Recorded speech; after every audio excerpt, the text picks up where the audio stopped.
Very good morning to everyone. आज हम पत्र लेखन के बारे में डिस्कस कर रहे हैं।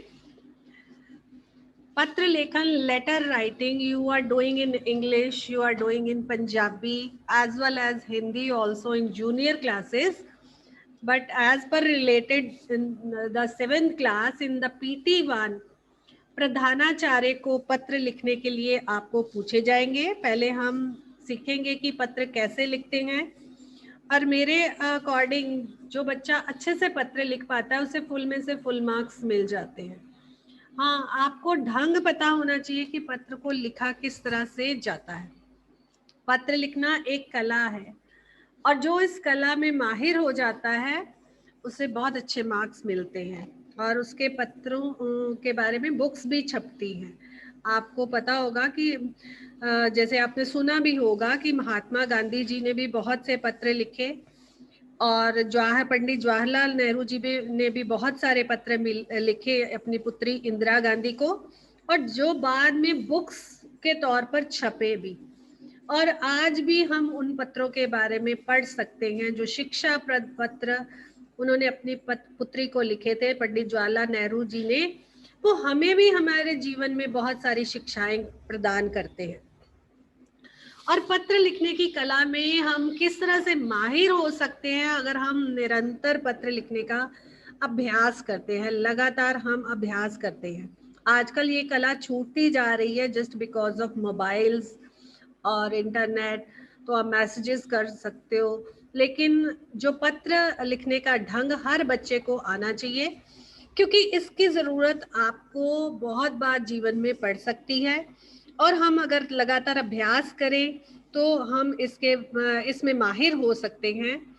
पत्र हम अपने परिवार वालों को, मित्रों को, सगे संबंधियों को लिख सकते हैं, और उनको पत्र लिखकर हम अपने विचारों का आदान प्रदान कर सकते हैं। मुझे याद है कि जब मैं छोटी थी तो I used to write letters for my नानी माँ, क्योंकि चाहे वो पढ़े लिखे थे लेकिन फिर भी वो कई बार कहते थे कि तुम मेरे लिए पत्र लिख दो, क्योंकि तुम अच्छा लिख लेती हो, अच्छे वर्ड्स तुम चूज कर लेती हो। तो I used to write for हर।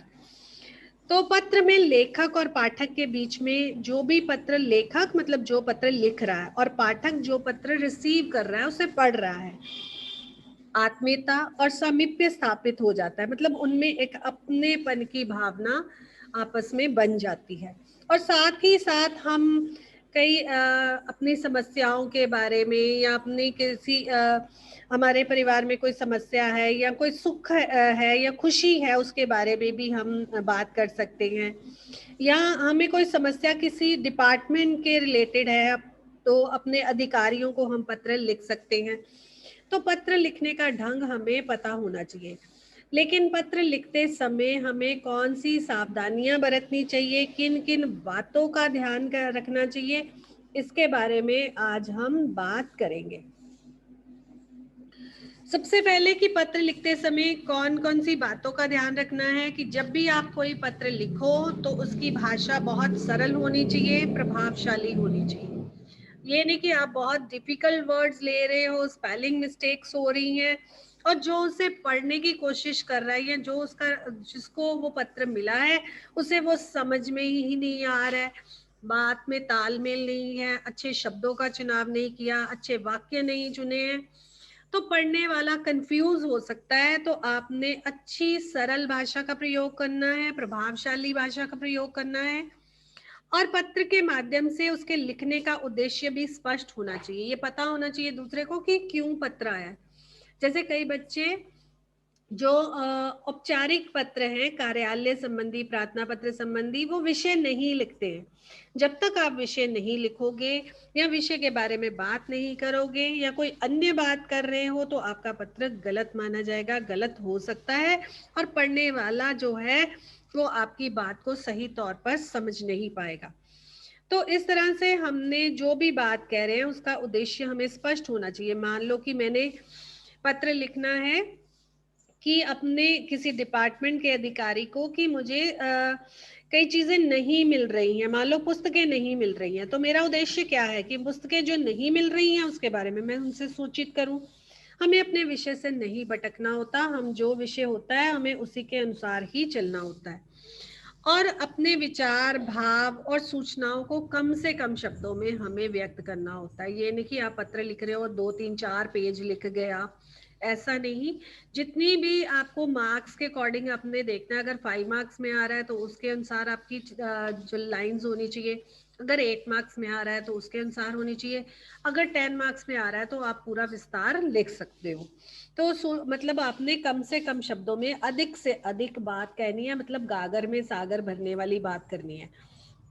और जो भी पत्र है वो स्वयं में प्रभावशाली होना चाहिए, और ऐसी शैली का हमें प्रयोग करना चाहिए। शैली होता है ढंग, कि जिसमें रोचकता हो और उत्सुकता का भाव भी हो। मतलब जो पत्र आप लिख रहे हो वो पढ़ने वाले को रोचक भी होना लगना चाहिए, और उसे उत्सुकता भी होनी चाहिए उस पत्र को पढ़ने में। मतलब आपका ढंग जो है वो बहुत अधिक प्रभावशाली होना चाहिए। अब पत्र जो हैं वो 2 प्रकार के होते हैं। सबसे पहले बच्चे, आपने ये बात अच्छे से समझ लेनी है कि पत्र कितनी प्रकार के होते हैं, क्योंकि ये 10th तक आपका कैरी फॉरवर्ड होगा। औपचारिक पत्र, जो इंग्लिश में आप ऑफिशियल लेटर्स कहते हो, ऑफिशियल लेटर्स कहते हो ना इंग्लिश में।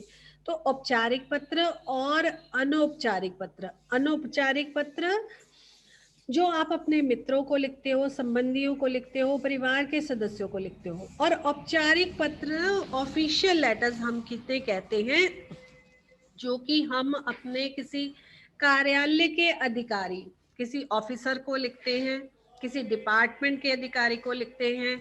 अपने कामकाज संबंधी पत्र, जैसे कि आपने कोई माल मंगवाना है तो वो व्यवसाय से संबंधित है, कामकाज से संबंधित है, उसके संबंध में पत्र लिखते हो।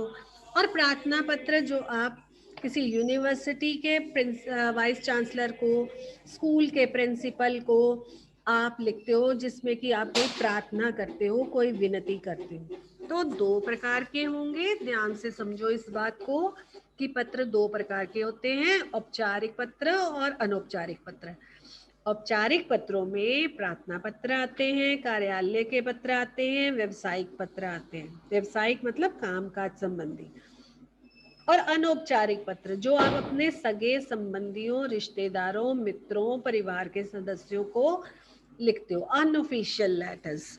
ये किस किस तरह लिख सकते हो। मान लो कि आप, एक मित्र दूसरे मित्र को लिखता है, एक सखी दूसरे सखी को लिखती है, अपने संबंधियों, चाचा चाची, मामा मामी आदि को लिखते हो, परिवार के सदस्यों को लिखते हो, पिताजी को, माँ को, बहन को, भाई को, ये सब आपके पारिवारिक सदस्य हैं। इसमें दादा दादी, चाचा चाची भी आ सकते हैं। तो इस तरह से ये पत्र 2 प्रकार के माने गए हैं, औपचारिक और अनौपचारिक पत्र। अब PT1 के सिलेबस में वेरी सिंपल टू अंडरस्टैंड कि आपको वही पत्र आएंगे जो प्रधानाचार्य को लिखे जाने वाले होंगे। PT1 में आपको प्रधानाचार्य को लिखे जाने वाले पत्र आएंगे।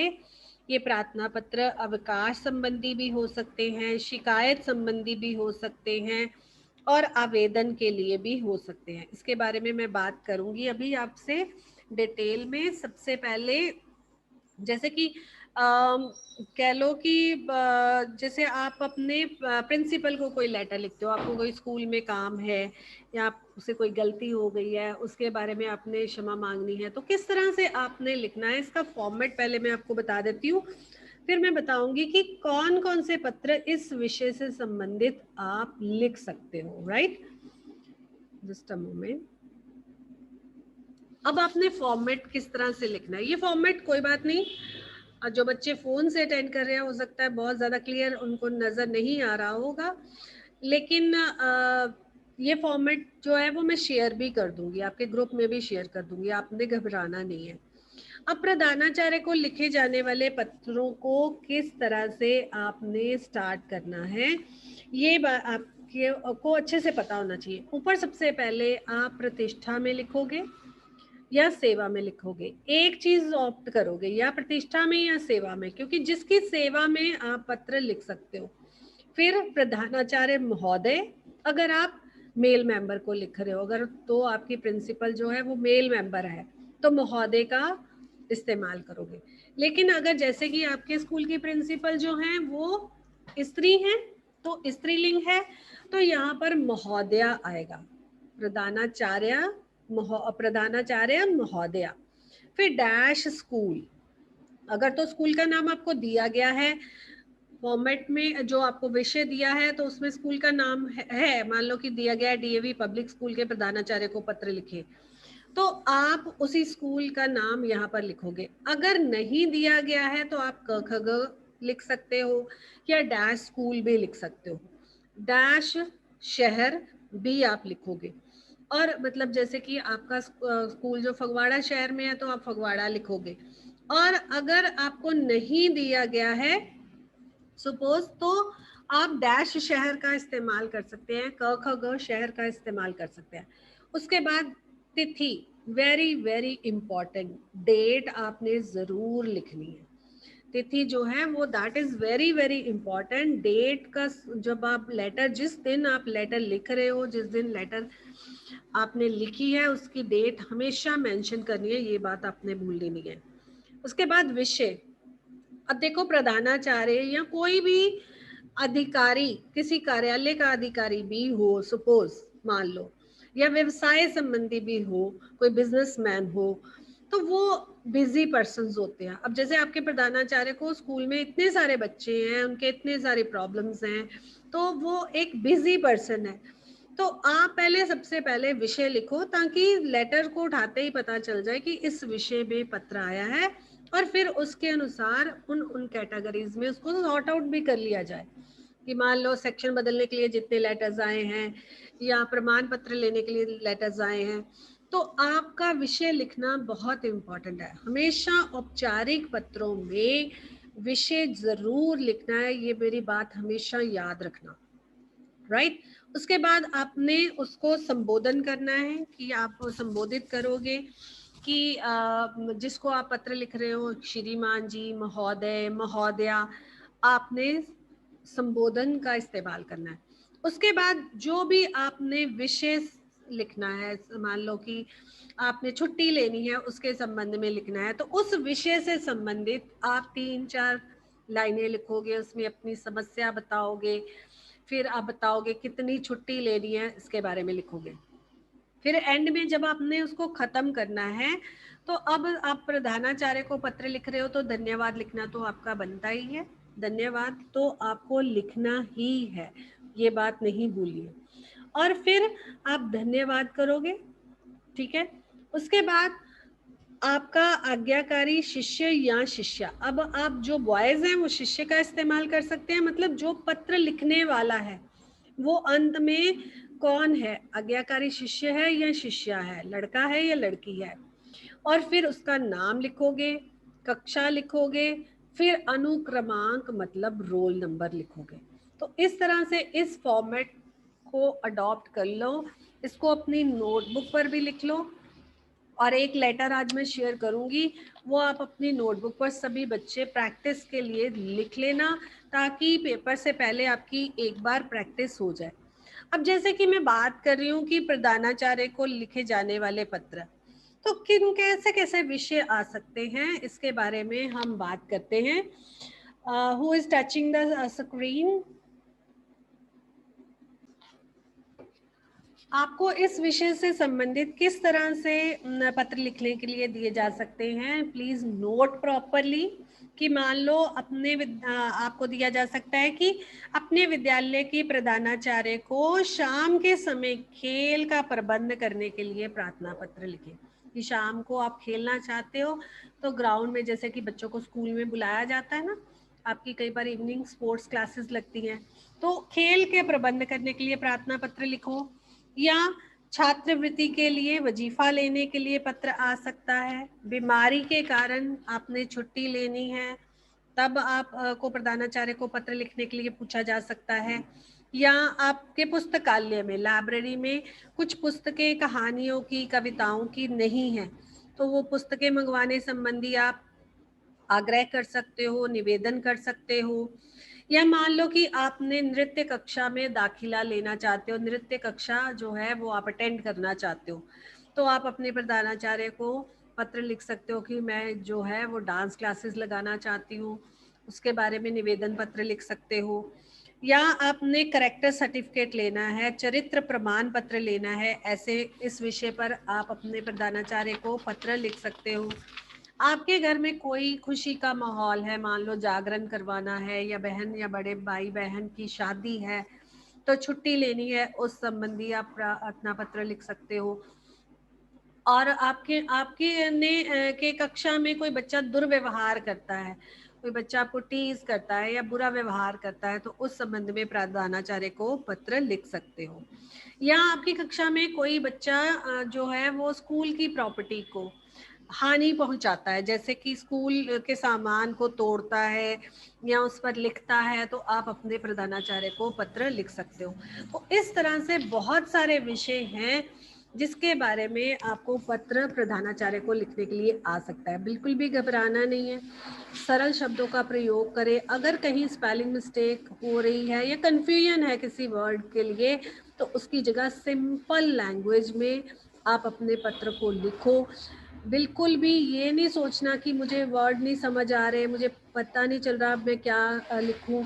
जो भी आपके मन के भाव हैं उसको सरल ढंग से सरल शब्दों में आप पत्र का मैटर बनाकर लिख सकते हो, right? I hope it is clear to everyone. Now we will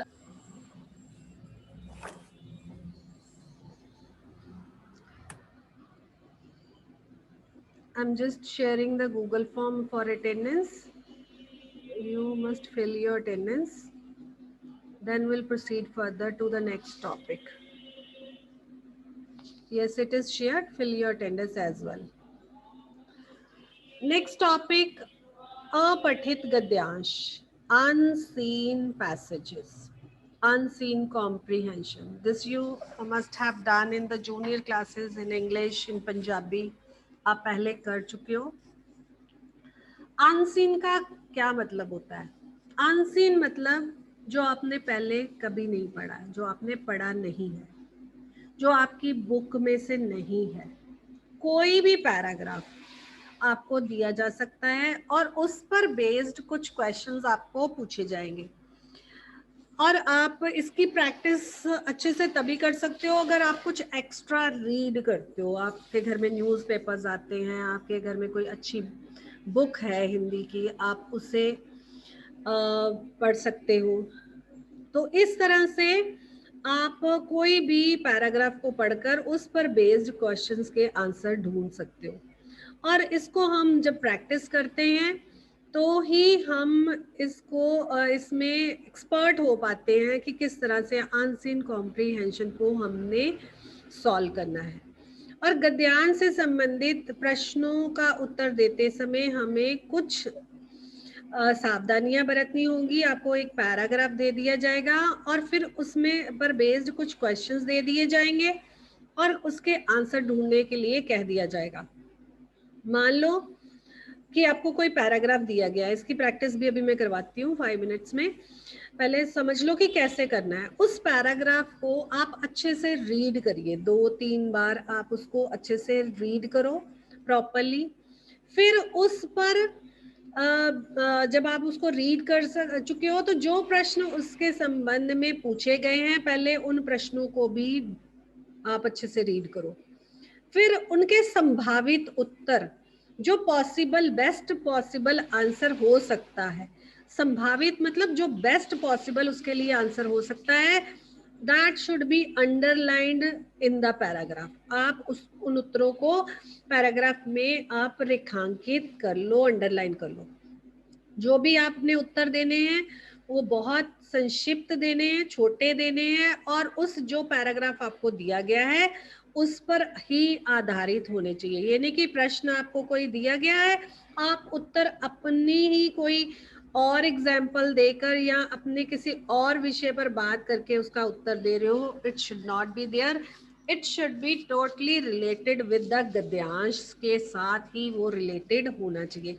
क्योंकि ऊपर हेडिंग में आपको दिया जाएगा कि अपठित गद्यांश को पढ़कर उत्तर दीजिए, तो उस गद्यांश में से ही उस प्रश्न के उत्तर देने हैं। आप अपने ही अलग से ही कोई आंसर नहीं लिख सकते हो। हाँ, जो भी आप उत्तर दे रहे हो डायरेक्टली वही लाइंस उठाकर अपने आंसर नहीं देना है, उसे अपने शब्दों में सरल भाषा में अभिव्यक्त करना है, उसका आंसर अपनी वर्डिंग में उस विषय से रिलेटेड देना है। ठीक है, इतनी बात आपको समझ होगी। और उसके बाद जो उत्तर देने हैं वो संक्षिप्त देने हैं। कई बच्चे क्या करते हैं कि वो पूरा का पूरा पैराग्राफ उस प्रश्न के उत्तर के लिए उठाकर लिख देते हैं कि मैम अपने आप देख लेंगे, ये लाइन जो है इस पैराग्राफ में आ रही है, अब मैम गलत नहीं करेंगे। That will be considered as wrong answer. आपने प्रश्न के उत्तर ही उसका प्रश्न के अकॉर्डिंग ही उसका उत्तर संक्षेप में और उस पैराग्राफ पर बेस्ड देना है। और यदि आपको मान लो ऑप्शन दे दी जाए, एमसीक्यूज दे दिए जाए, तो और अधिक सावधानी की आवश्यकता होगी, क्योंकि ऑप्शंस जो हैं वो बहुत कंफ्यूजिंग होंगे। कहीं मात्रा का फर्क होगा, कहीं आपको थोड़ा सा अक्षर का फर्क होगा। तो आपने उन सभी विकल्पों को ध्यान से पढ़ना है और विकल्पों को एनालाइज भी करना है, उसको अच्छी तरह जांच पड़ताल करनी है कि क्या ये उसका आंसर है या नहीं है, और फिर आपने टिक करना है। यहाँ पर गलती होने के चांसेस मेरे अकॉर्डिंग ज़्यादा हो जाते हैं, लेकिन आपने घबराना नहीं है, ऑप्शंस होंगे आपके पास और उसके अकॉर्डिंग आपने आंसर देना है। और यदि शीर्षक पूछ लिया जाए तो कम से कम शब्दों में ही आपने शीर्षक मतलब हेडिंग, शीर्षक क्या होता है, हेडिंग।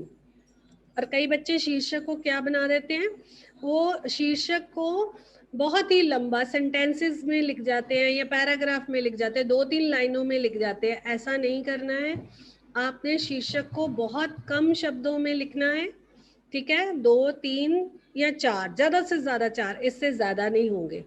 राइट, तो आप इस तरह से उसका शीर्षक बनाओगे, हेडिंग बनाओगे, और अगर शीर्षक के विकल्पों में दिए गए हैं तो वो आप पूरे जो गद्यांश है उसके भाव को समझकर ही शीर्षक का चुनाव करोगे।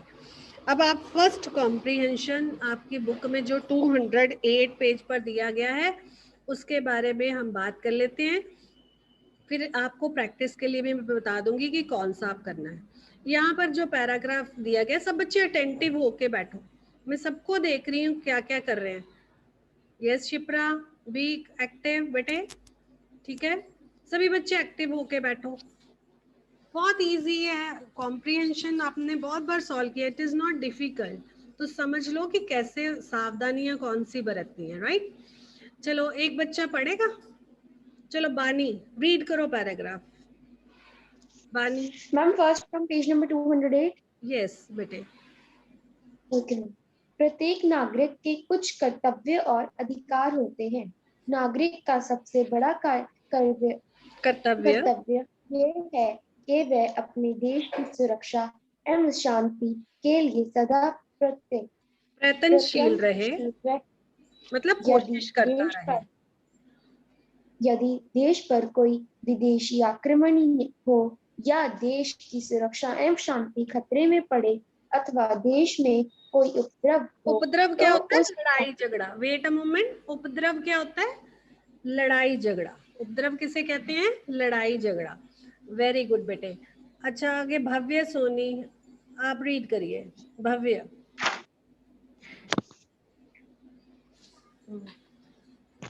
तो उस समय यहाँ से स्टार्ट करिए।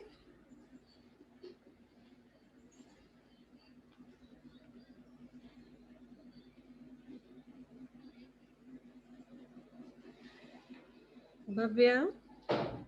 ओके नियामत, आप रीड करिए। I have given the option to you.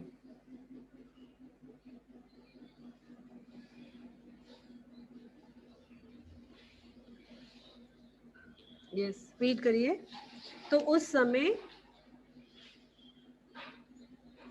Niyamat is not able to.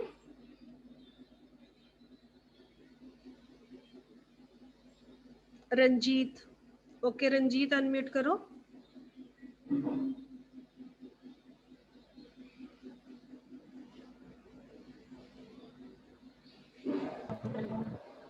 Yes. Yes ma'am. हाँ जी, पढ़ो इसको, आगे पढ़िए। तो उस समय बिना दुविधा में पड़े, दुविधा किसे कहते हैं, डाउट। दुविधा में पड़े, आगे पढ़ो। सरकार की सहायता करें। प्रजातंत्र में नॉट एबल टू रीड, इसका मतलब बच्चे अटेंटिव नहीं है। अब अपने आप को म्यूट कर लीजिए। ओके, अक्षरा रीड करिए। अक्षरा। तो उस समय वह बिना दुविधा में पड़े सरकार की सहायता करे। प्रजातंत्र में जनता की चुनी हुई सरकार होती है, इसलिए हर प्रकार से सरकार के हाथ मजबूत करने चाहिए। सरकार का काम धन से चलता है और धन सरकार को करों द्वारा प्राप्त होता है। अंत प्रत्येक नागरिक अतः प्रत्येक नागरिक का कर्तव्य है कि वह ईमानदारी से करों का भुगतान करे। यस, अब इस पर बेस्ड कुछ क्वेश्चंस दिए गए हैं और उनके विकल्प मतलब ऑप्शंस दिए गए हैं। व्यक्ति का सबसे बड़ा कर्तव्य क्या है कि अपने देश की सुरक्षा एवं शांति को बनाए रखे। उसके बाद प्रजातंत्र में कैसी सरकार होनी चाहिए? जो जनता के द्वारा चुनी गई हो, जनता के द्वारा चुनी गई सरकार होनी चाहिए। सरकार को धन कहाँ से प्राप्त होता है? जो टैक्स लगाती है, जो कर लगाती है। कर किसे कहते हैं? टैक्स को कहते हैं। और सुरक्षा और शांति का विलोम क्या है? सुरक्षा का विलोम बनता है असुरक्षा और शांति का बनता है अशांति। नीचे दिए गए शब्दों को शुद्ध रूप देखें। अब आक्रमण के स्पेलिंग जो है वो last option is correct. Next है उपयुक्त गद्यांश का उचित शीर्षक क्या है? आदर्श नागरिक। अब इस पर बेस्ड जो है होमवर्क वो देखो कौन सा करना है, आपको मैं बता देती हूँ। नेक्स्ट जो अनसॉल्व जो हैं वो आपको दिए गए हैं, उनके आंसर्स नहीं है। अब आपने ये आज आपने कर लेना है। नेक्स्ट पेज पर देखो, अब कई बच्चे ना अभी एंटर हो रहे हैं।